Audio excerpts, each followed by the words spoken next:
Shout out to Sauce the Boss, of course, man. Who's in the building, man?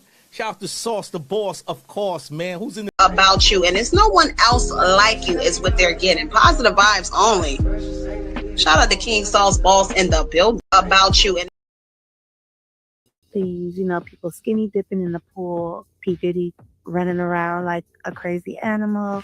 But then I get something different from Diddy. When he comes to me and he's rubbing on me and he's asking about, do I like his house? I'm feeling like a dark energy, like in his eye. And I'm like, why is it giving scared? Like he's trying to, with his power, like, how are you liking my house? Like anything you want, let me know. Like, and then he tells me, go in the house. Till I look over it and I see some little people. So I'm like, what's going on over there? They look dressed up, How old did they look, in your opinion? Elementary. That is so disturbing. Maybe like 9, 10 or whatever. I mean, that's what I was trying to see. Like, how tall are these? Yeah, I mean, I just wanted the faces is what got me.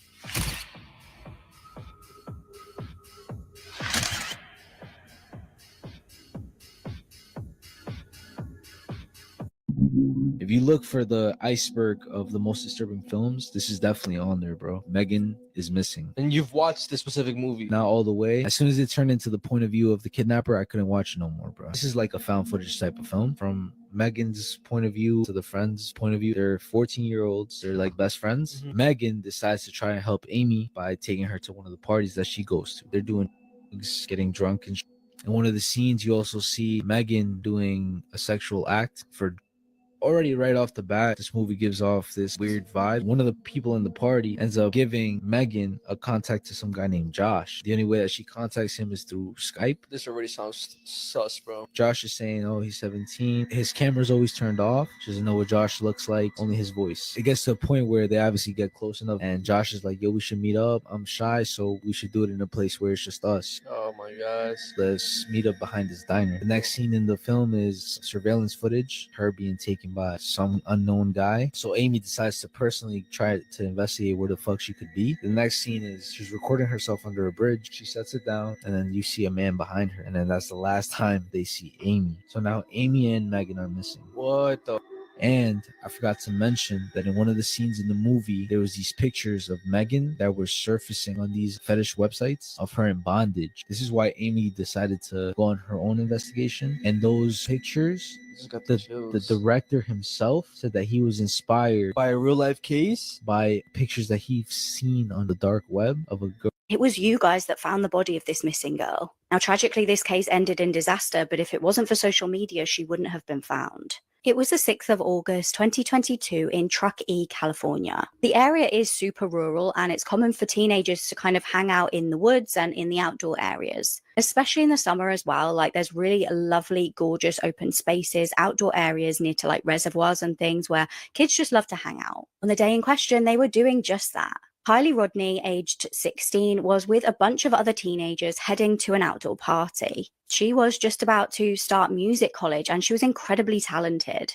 As you can see, she was gorgeous, and everybody who knew her just described her as this lovely, warm character, just such a ball of energy. Kylie and her friends headed to a campground by a reservoir and all started partying together. There ended up being over 300 people at this party. Now, mostly they were teenagers, but there were some other older guys there as well. And unfortunately, there was a lot of underage drinking going on and underage substance taking as well. Eyewitnesses from the gathering reported seeing Kylie kind of late on into the evening, looking a little bit worse for wear, kind of like stumbling over her feet a little bit. Then she vanished. She had apparently decided to drive home on her own under the influence back to her parents' house, but tragically she never made it. Her parents were obviously extremely worried the next day when she just hadn't returned and she hadn't even gone to stay with her friends or anything like that. There was absolutely no sign of her, so they ended up reporting her missing to police. An absolutely huge search began, and loads of local volunteers joined in with the police forces to try and find the missing teenager. That's when horrific rumors started circulating that maybe this was something to do with the older guys at the party. There were whispers that these guys were even seen giving substances to young girls. And police actually asked people at the party to come forward, anybody who was at the gathering, come and talk to us, tell us what you know. but people stayed suspiciously quiet. This only added fuel to the fire of those rumors that somehow someone was involved. So investigators looked into where Kylie's phone last pinged, and they found out that it pinged at 12:33 a.m. near that campground and then just went dead. This is where TikTok came in and really saved the day. An account called Adventures with Purpose is a voluntary organization that posts on social media like YouTube and TikTok. They stepped in to help with the search. Now, they have amazing equipment which can be used to kind of facilitate searches like this, and they're largely funded by the public, by donations they get off TikTok. And they were the ones who found Kylie. She was submerged inside her vehicle in Prosser Lake.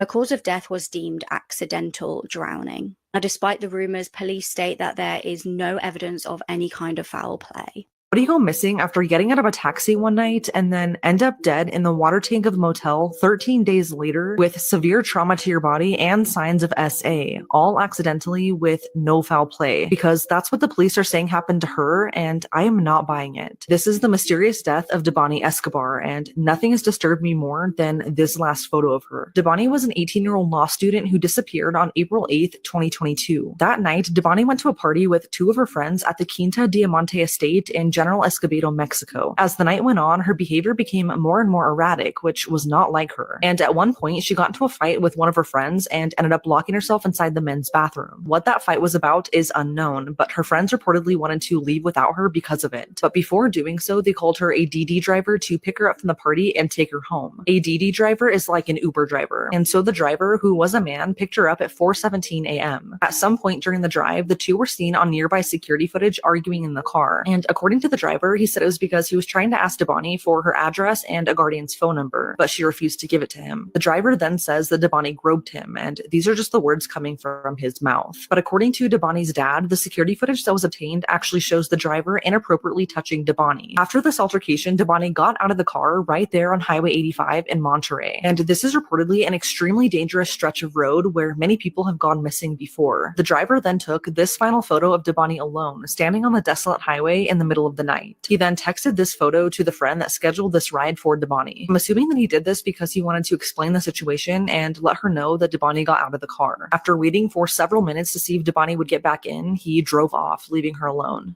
About 5 minutes later, Debani was seen on security footage walking to the Alcosa Transportation Offices, which is a trucking company in the Nueva Castilla neighborhood. But because it was so early, nobody was there to help her, so she walked away. Not long after this, Debani is seen on security footage again, arriving at the Nueva Castilla motel alone. This is a really almost rundown motel on the side of the road, and it looks pretty desolate. The last time Debani was seen alive was when she was caught on security footage looking through a restaurant's window. And that restaurant looks attached to the motel, but I could be wrong. It also kind of looks abandoned. After this, Debani disappeared, and what followed has never been explained. The next day, her dad reported her missing to the state attorney general's office, and a massive search for her began. And when I say massive, I mean hundreds of police officers and volunteers using drones and tracking dogs. The last photo that the driver took of Debani then went viral on social media, and this is what sparked the public outcry over her disappearance. So of course the driver was interviewed, but I guess authorities believed what he had to say because he was never arrested or charged with anything. The location of this photo was shared with police, and it was smack dab in the center of the 3 locations surrounding her disappearance and where she was last seen on security footage. Those locations were the house party, to where she got out of the car, and then finally to the Nueva Castilla motel where she was last seen. So police searched the motel extensively, 4 times to be exact, but Debani was nowhere to be found. But then, 13 days later, a gruesome discovery would be made. One of the motel employees began noticing a foul smell coming from one of the water tanks, and it continuously got worse. So when they went to investigate, they opened the water tank and found a decomposing body. So needless to say, police were called, and the body was discovered to be Debani's. But she was so decomposed at this point that the only way they could tell it was her was by the necklace that she was wearing. They then found her purse in the next water tank and her phone and keys in the third. This is incredibly sad because this was only a block and a half away from the trucking company where she tried to get help. According to the government's autopsy, they said that Debani fell into the underground 12-foot water tank, hit her head, and drowned, and that this was all just a tragic accident with no foul play involved. But Debani's dad didn't trust this, and he had a gut feeling that something wasn't right. And this was mainly because the police had already searched the motel's property 4 times before she was found. He thought that something was trying to be covered up, so he had a second independent autopsy done, and the findings are bizarre.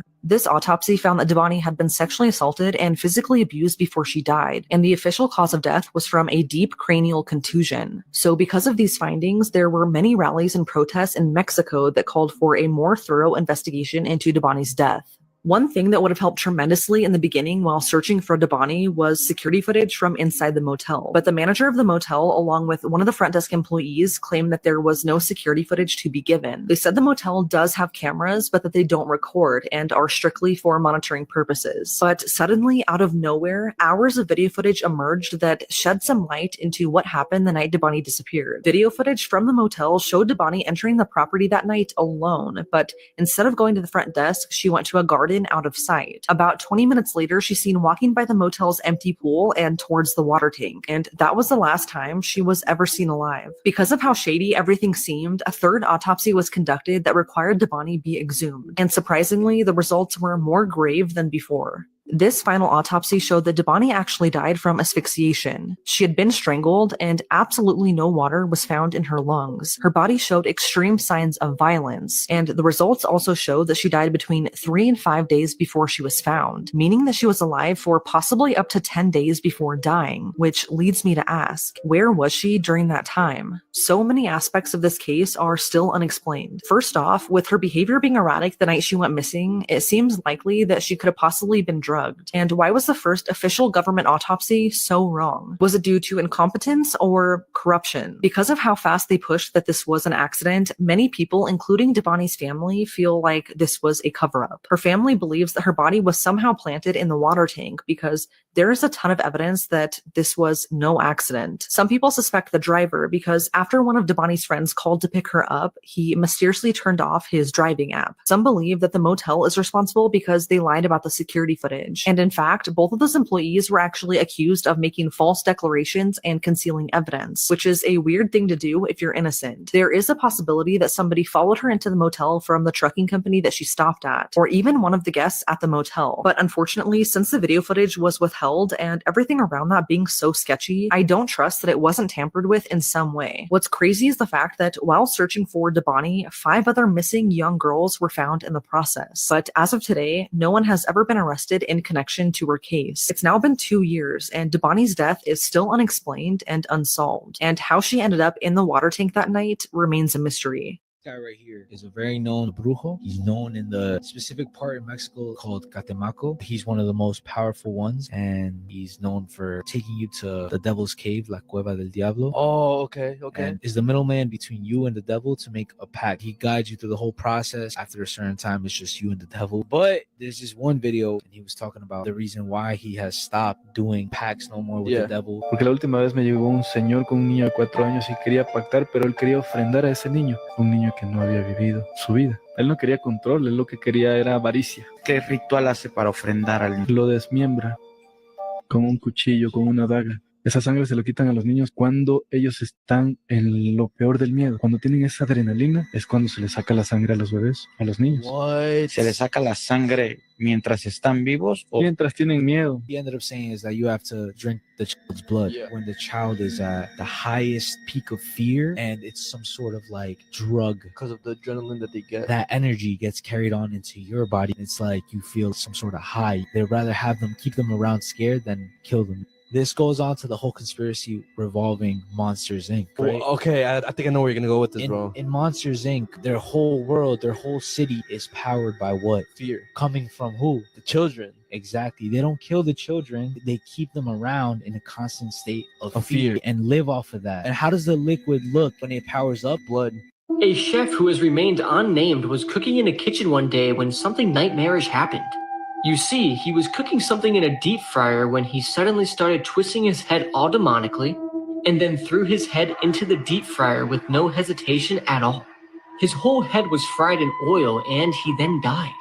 A video of this went viral, and people thought he was possessed because why else would you turn your head like he did?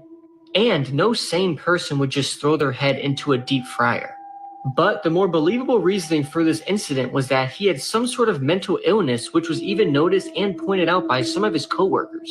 The video of it happening is very disturbing because 1 minute the chef is cooking food and doing his normal job, and then suddenly he starts twisting his neck awkwardly and then throws his head into the deep frying oil. It comes out of nowhere, and it's like a jump scare. It's crazy how awful stuff like this happens, and we will never know why. May this man rest in peace. And when I was 15 years old, Joe Gatto from the Impractical Jokers groomed me. Impractical Jokers star Joe Gatto has been accused by another girl of misconduct. But this time the accuser is accusing Joe of grooming her when she was 15 years old. So this girl shared her story here on TikTok, and basically she states that she was a huge Impractical Jokers fan, and in 2015, when she was 14 years old, about to turn 15, she went through the Impractical Jokers cast Twitter accounts, found their Snapchats, and just decided to message them. She didn't expect anything back, but shockingly, according to her, who responded but Joe Gatto, saying at first, "Happy birthday." She then claims that they began to Snapchat almost every single day back and forth casually, until one day when she came home from school and he asked her to video chat. According to the girl, he asked her how tall she was, how much she weighed, and her bra size, and then said, "You're a fucking bombshell." That's a quote from her. She then states that he allegedly tried to get her to send him some more risque photos of her butt and chest. Keep in mind, this was all going on over Snapchat, where messages disappear. She felt uncomfortable, though, and she wouldn't send him anything nude. Keep in mind, she was a young teenager at the time, so this would have been very illegal. According to her, Joe then allegedly blocked her. Now, she says that she knows she doesn't have evidence, and she realized back then if she talked about this, she could have gotten the show canceled. It would have been a huge thing. But she didn't want to face fans that would have been angry about the show getting canceled, people telling her she's a liar, and the hate that would have come from it. So she decided to hold that story close to her chest until now, when obviously lots of other women and girls have come forward saying that some inappropriate things happened between them and Joe. And with the new allegations against Murr from the same show coming out recently, that leaves only 2 of the 4 Impractical Jokers without any serious allegations having been levied against them. But as you know, I will definitely keep y'all updated when it comes to this unfolding, very disturbing story. Today, we're diving into the intriguing story of Paul Berggren, a controversial figure in the legal world. Born in 1957 in New Jersey, Berggren started his career as a prosecutor. He quickly gained a reputation for his courtroom skills and taking on high-profile cases. He transitioned to defense work representing clients in criminal cases, including mobsters and notorious criminals. Berggren became known for his aggressive strategies and ability to challenge the prosecution effectively. However, his career took a dramatic turn. In 2010, Berggren was arrested and later convicted on charges related to racketeering and conspiracy. The prosecution claimed he was involved in criminal activities, including witness tampering. Despite his fall from grace, Berggren's story raises questions about ethics and law and the thin line between defense and complicity. If you want to learn more about Paul Berggren, then you have to check out Criminal Attorney. You can listen wherever you get your podcasts. Dive into the crime-filled life of one of the most famous attorneys ever. 48 hours after her wedding, she was found murdered in a bathtub, still wearing her wedding dress. It was the 12th of May 2012 in Illinois. Estrella Carrera, age 26, and Arnaldo Jimenez, age 30, had just tied the knot. They already had an absolutely beautiful family together. Estrella and Arnaldo had a 2-year-old son together, and Estrella also had an 8-year-old from a previous marriage. They met at a nightclub years earlier and immediately became infatuated with each other. They felt the logical next step was to get married in a gorgeous ceremony to celebrate their love and make things legally binding. The bride looked absolutely stunning on CCTV as she was spotted leaving a bar the night of her wedding, but it would be the last time she was spotted alive. It was actually the next day that police were called, and they were called because Estrella was due to pick her children up from her dad's house and never showed up. Her sister was really concerned about this because Estrella was a great mum. She was never late for anything. She would always be where she said she was going to be, especially regarding things around her children. So where was she? Well, her family and friends tried all desperately to get hold of her via telephone, and she just wasn't answering. Some of them even showed up to her house and banged on the door, and they got no response. Something was clearly wrong, and worries only grew when people started hearing whispers about the fact that an argument had been spotted the night prior, because the relationship between these two was far from perfect. In fact, they'd been a bit on and off, and they'd kind of split up and got back together a couple of times. And when they'd announced their engagement, some people didn't even realize they were back together. The wedding itself had even been somewhat of a surprise to people. They'd just kind of had a text about like a celebration of some sort, and they'd showed up, and it was these two's wedding. It was all pretty last minute and pretty strange, to be honest. Like I said, they'd been to bars that night. They'd been partying, going from club to club. They'd been chauffeured around all different areas of Chicago and then kind of called it a night at about 4 a.m. Then there was a really shocking revelation from Arnaldo's sister. She reportedly got a call from him, and she said he sounded like he'd been crying. He told her that the pair had got into an argument and he'd left her bleeding. He then just hung up the phone and wouldn't answer, and he was completely uncontactable. Police headed over to the pair's apartment. They knew that they actually needed to probably just break the door down and see what was going on inside. And when they arrived at the apartment in Burbank, nobody could have prepared them for what they were about to find. In the bathtub was the bloodied body of this new bride. She was still in her beautiful sequined wedding dress. She'd clearly been the victim of an absolutely brutal attack. She had 18 stab wounds. Interestingly, though, what the detectives were able to see from the crime scene was there was no blood spatter on the walls. It kind of seemed like she'd been killed elsewhere and then transferred to the pair's apartment. And there was no sign of any kind of break-in, any kind of forced entry. So that led the police, along with obviously the suspicious things that he'd been saying, to presume that Arnaldo might be responsible. Then Estrella's friends told officers something. Estrella had confided in them and said that she was only getting married to him because he'd threatened her. They said that he had told her he'd take her kids away if she didn't. This was kind of painting a picture that this really hadn't been a picture-perfect, happy relationship like some people thought.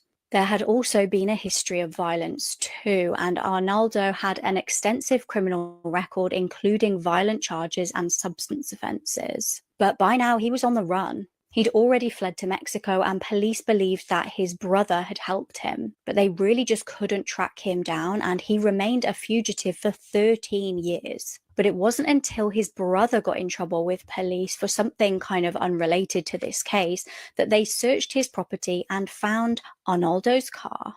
This car was hidden at the house, and it's reportedly absolutely littered with forensic evidence. It's reported that there's loads of forensics linking Arnaldo to his wife's murder. He was finally apprehended and is being held in Mexican jail until his trial. I don't usually come across a story that genuinely scares me, but this one does, because it involves a woman who disappears in the remote wilderness, and she is presumed dead. But over the next year, multiple people have claimed to see her, or possibly her ghost, in the area where she went missing. And each time they see her, she looks distorted and in a worse condition. This is the mysterious disappearance of Sandra Hughes, and I promise you it will freak you out. So let's talk about it. Sandra Hughes was a 54-year-old woman who loved the outdoors. So when the pandemic first started, she took the opportunity to solo travel and spend a lot of time in the wilderness by herself. Sandra last spoke with her family on June 26, 2020, and this is when she told them that she was going to camp alone in the Sierra National Forest. She was really excited as she had spent the last 6 months in California, often camping alone and gaining a lot of experience in the outdoors. She was actually known to be an outdoor expert and a survivalist. So when she told her family about her upcoming solo camping trip in the Sierra National Forest, they weren't too worried. So off Sandra went, but it wasn't long into the trip that things started to go wrong, and no one could have expected what was about to happen to her or other campers in the area for years to come. On July 1st, 2020, a couple of campers were hiking near Johnson Meadows just above Bass Lake in the Sierra National Forest when they stumbled across an abandoned campsite. It was a really eerie scene because it looked like the campsite had been completely destroyed, and a bunch of things were kind of just strewn around. The campers then found a folder that contained some important documents,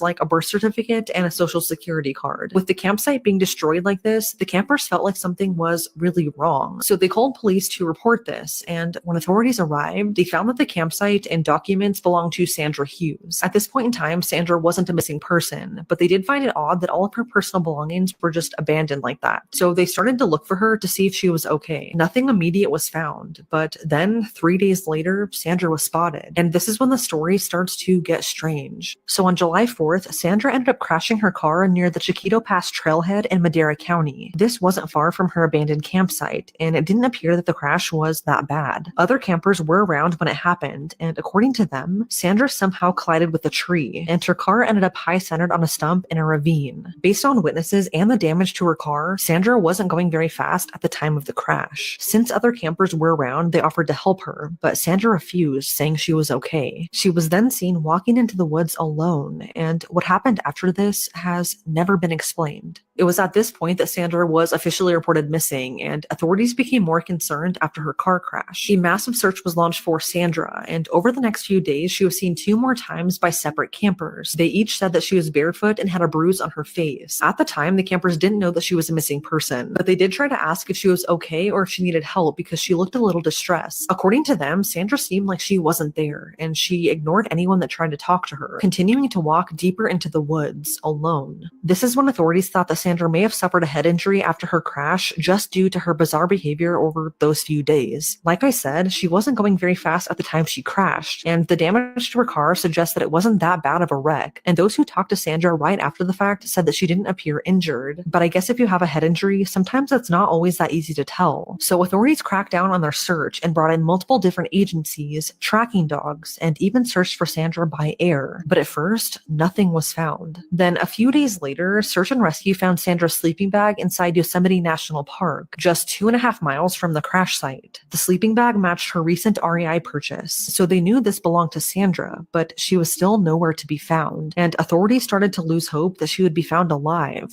Then, seemingly out of nowhere a month later, Sandra was seen by 2 hunters. They are pretty adamant that it was her, and they saw her leaning against a tree near where she crashed her car a month earlier. The hunter said that she made eye contact with them, but didn't try waving them down for help, and at this point in time, she didn't look distressed or anything. They did say that she was noticeably thinner than her last known photos on her missing person poster though. After this, Sandra's case kind of went cold again, and to make things more difficult, a massive fire broke out in this exact area in September of 2020, and it lasted months. This burned up any potential evidence and quite literally changed the terrain, but surprisingly, Sandra's car didn't burn at all. Authorities had left it in the same spot where it crashed, hoping Sandra would return to it, because with her outdoor experience and multiple sightings, it really did seem like she was still alive out there somewhere. But after the fire and it being untouched, authorities then removed it since it was clear that Sandra would not be coming back to it. There would be no movement in this case until almost exactly 1 year after Sandra's disappearance. And what I'm about to say is genuinely so creepy. I get goosebumps every time I talk about it. So in July of 2021, a family decided to go camping in the Shut-Eye Peak area. They brought up their 4-wheeler, so it was going to be a really fun time.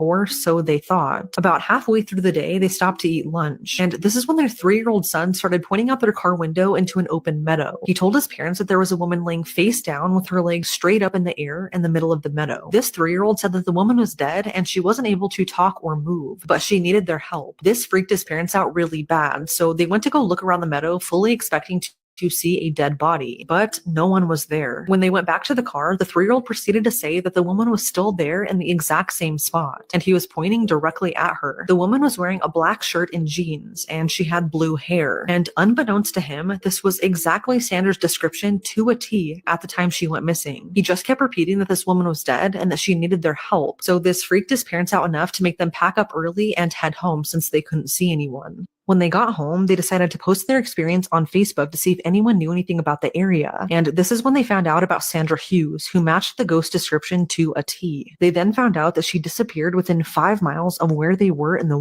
woods. So the parents gave this little boy a bunch of photos, some including Sandra, and he picked Sandra out as the woman he saw in the meadow immediately 3 separate times. The Madera County Sheriff's Office somehow saw this post online and actually contacted the family for more information. Sandra's case was still unsolved, so they thought it couldn't hurt to investigate this tip, even if it was paranormal. So the police, the little boy's dad, and the little boy went back out to where he had seen this dead woman/ghost, and authorities swept the area for literally anything, but they found absolutely nothing. Over the years, there have been multiple searches for Sandra, but it's like she vanished into thin air. Her family says that she was extremely organized and tidy, and she would have never left her campsite abandoned like that. There are a few theories as to what could have happened to her, ranging from accidentally dying of exposure, whether it was from a head injury or not. She could have been met with foul play at some point, or she could still possibly be alive out there somewhere, although the chances of that are slim. And some people believe that her ghost is now haunting the wilderness where she was last seen, and that all of those sightings of her are real. I personally do believe in ghosts, but I'm not entirely sure what to believe in this case. Regardless, it's now been 5 years since Sandra disappeared, and whatever happened to her out there in the Sierra National Forest remains a mystery. However, according to the phrase, you can't make this stuff up, might have known the story of real-life boogeyman, Albert Fish. A slight, elderly man with grey hair, no one suspected the kindly single father of being sadistic child murderer and cannibal. A Subway worker was killed over an argument about too much mayonnaise. 26-year-old Brittany Macon was working at a Subway in Atlanta in June 2022. It was a normal day at work for her until a terrifying incident occurred.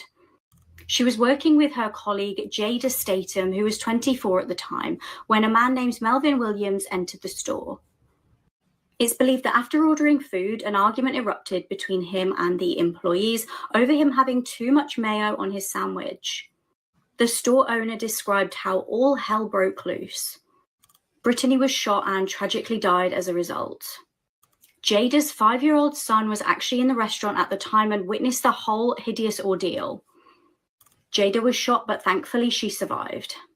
Melvin is charged with murder and aggravated assault, among other related charges.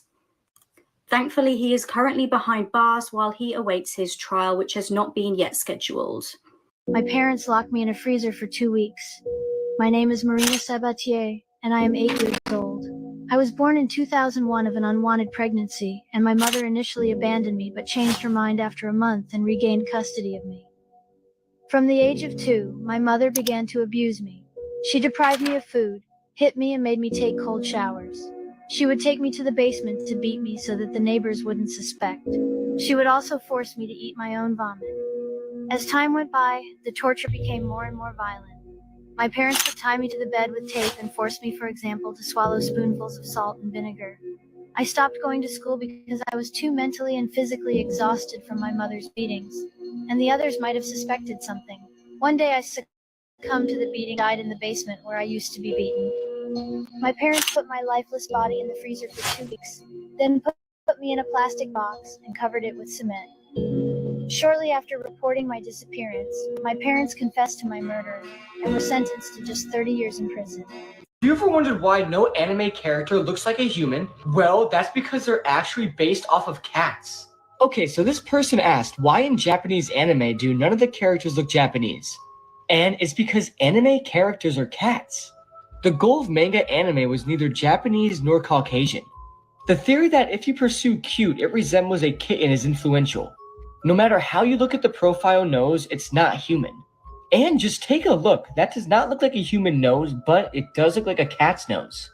Just look at this picture for 1 second. Are you actually going to tell me that these characters do not look like those kittens? It's honestly identical, and it's just cats in kind of a human form. Japanese anime characters are actually based on kittens and not Westerners. So the real question is, if you're obsessed with anime and think all the characters are cute or hot, does that mean you find cats attractive? I'm just joking, but this is absolutely mind-blowing and I never heard about this until today. So please let me know your thoughts on this because I'm extremely curious. This is what will happen when Kim Jong-un passes away. Up first, the entire country of North Korea will be completely devastated, and they will all be crying in the streets. This is because they literally look at Kim Jong-un as a god. This is because he brainwashed his citizens this bad that they actually believe this stuff. So it's like losing a parent to them. Next up, North Korea will most likely collapse. If political order was not restored quickly, the country could easily and most likely go into a civil war. Also, Kim Jong-un has no family member to take his place since he killed his own brother. That was the only one that could have taken his place. Next up, there very well could be a nuclear war. We all know Kim Jong-un has spent a lot of time and energy on creating and producing nuclear weapons. And we all know he threatened the world to use them multiple times. So what if his dying wish is to launch all of his nuclear weapons onto the world and just completely take everybody out with him? This is absolutely scary, but if there's one man that would do this, it's definitely Kim Jong-un. Okay, so this invention might be able to save you from the end of the world. Okay, so we all know that a great flood or a tsunami is one of the most likely things to knock out humanity. It's been told to happen in the past, like with Noah's Ark and other stories. But what if it happened today? How would we prepare? Well, an Australian shipbuilder whose name is Matt Duncan designed a tsunami survival pod that can withstand 6 tons of debris and hold up to 4 people. And the thing is, it only cost $8,500, so let me know if you're going to get it.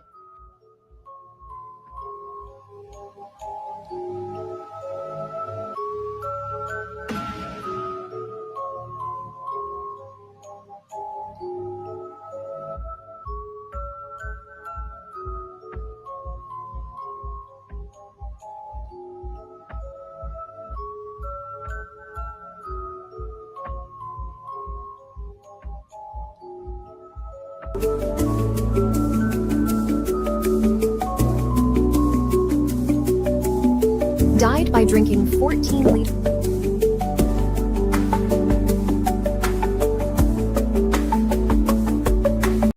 Shout out to Sauce the Boss, of course, man. Who's in the building, man? Shout out to Sauce the Boss, of course, man. About you, and it's no one else like you is what they're getting. Positive vibes only. Shout out to King Saul's Boss in the build about you, and it's no one else like you is what they're getting.